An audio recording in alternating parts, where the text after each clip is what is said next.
Here we are again, working our way through what it means, what it looks like to live in light of the gospel of the Lord Jesus Christ right here, right now, between the already of your conversion and not yet of your homegoing to be with the Lord.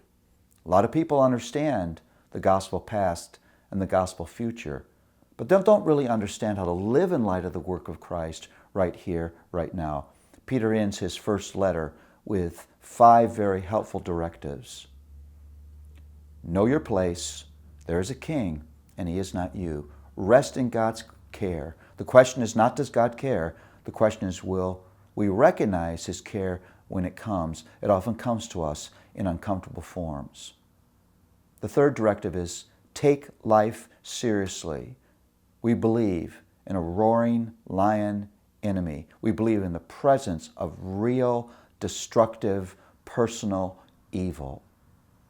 Fourth directive, resist no matter what. Don't fall into the trap of thinking that your suffering means God has forgotten you or God is being unfaithful to you. That's one of the nasty lies of the enemy.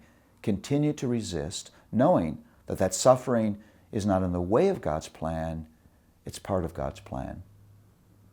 The final directive is trust God's sanctifying grace.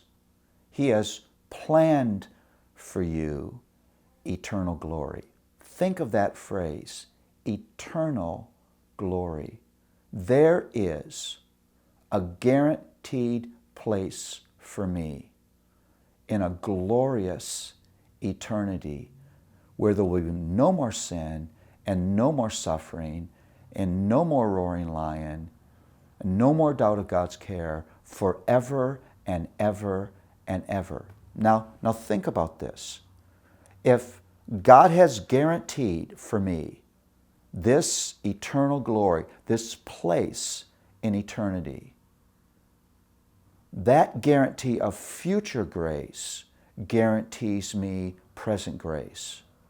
Because the only way I'll ever end in eternity is if he gives me all the grace that I need along the way. That's why the words say he will restore, confirm, strengthen, and establish you. God's guarantee of future grace guarantees that he will give me every grace I need right here, right now. I don't have to worry about what's around the corner. I don't have to worry about what I'm going to face tomorrow. I don't have to worry about what my relationships are going to bring. I don't have to worry about what my job is going to bring or my church is going to bring into my life. Because whatever I'm facing, there is going to be grace for that thing. Struggles inside of me and struggles outside of me. Because if eternal glory has been promised me, then sufficient grace is guaranteed me along the way. What does it mean to live in light of the gospel? It means to know your place. There is a king, and he is not you. You don't have to put kingly burdens on your shoulders. There's a God who really does care for you. You are never outside of the span of his care, although that care will come often in uncomfortable forms. There really is a roaring lion. This is not vacation time. This is still battle time. And he's out to do you harm. Take life seriously. Continue to resist.